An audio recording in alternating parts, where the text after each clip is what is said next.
Dracula from 1931 is directed by Todd Browning. It is based on it's based on a stage play, which in itself is based on the novel by Bram Stoker. Without question, the greatest vampire novel of all time. This also was one of the first great horror movies of all time. Okay, that's kind of overstating it. This movie is good, but it doesn't have that. How should I explain it? It's not as good as other horror films at this time and even beforehand. The ultimate thing that this movie has going for it is Bela Lugosi as Dracula himself. This is one of the best horror movie performances of all time, in my opinion. Before this, there was Nosferatu, which is also based on Dracula, and Max Schreck playing the vampire in that was probably the first great horror movie performance, but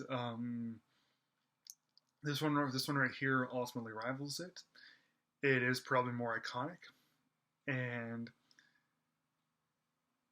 the same year as this, there was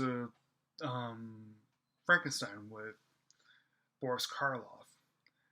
I would call Bela Lugosi in Dracula the better performance. I wouldn't call it the better film. To me, ultimately, the films of Dracula and Frankenstein are about even keel. They're about even Steven. But I do know that when this first came out, they ultimately weren't so neck and neck. And here's why, okay? I'm recommending that you see Dracula from 1931 easily 100%. But there are reservations for it. Before 1999, there was no music to this. This is a very excellent example of why cinema needs music. Because without the music in this, Dracula is just a very lifeless, kind of a boring film also, as much as I hate to say it. But in 1999, there was music added to it finally, and it adds so much life and enjoyment to everything because the music does sound good. We don't get so many bits of silence. It's just brilliant with music. Just imagine how many films without music. Just imagine. They wouldn't be good at all. And Dracula with Bela Lugosi is a good example of that. So whenever you buy this I recommend that you also buy this also because it is a very mighty fine film.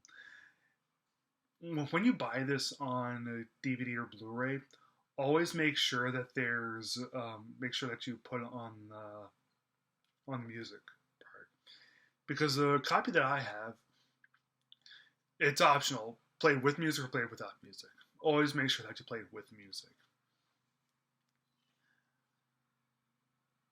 And ultimately, that's what keeps this version of Dracula higher up than how it was before. Was the music. But everything else itself is also really good. The acting is mighty fine, and the look of everything is really good too. If you're able to get sucked in enough to this, you won't notice many flaws in this. But what the movie really lacks, which I thought would have made this movie like 4 stars, ultimately top tier, was the climax. Okay?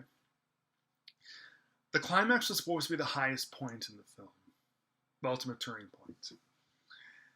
The climax in this lasts The climax in this is over far too soon.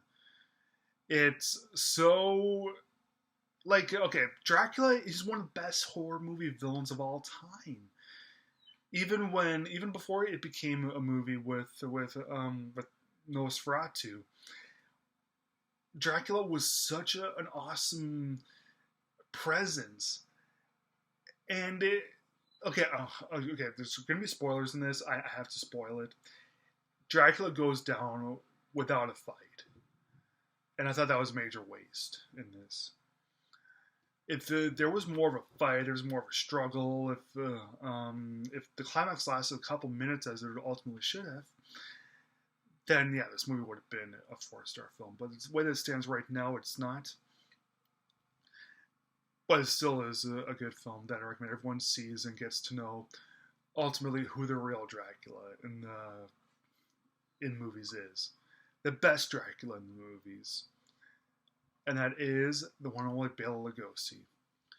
So this isn't a perfect film, but it still is worthy of me giving it 3.5 stars out of 4.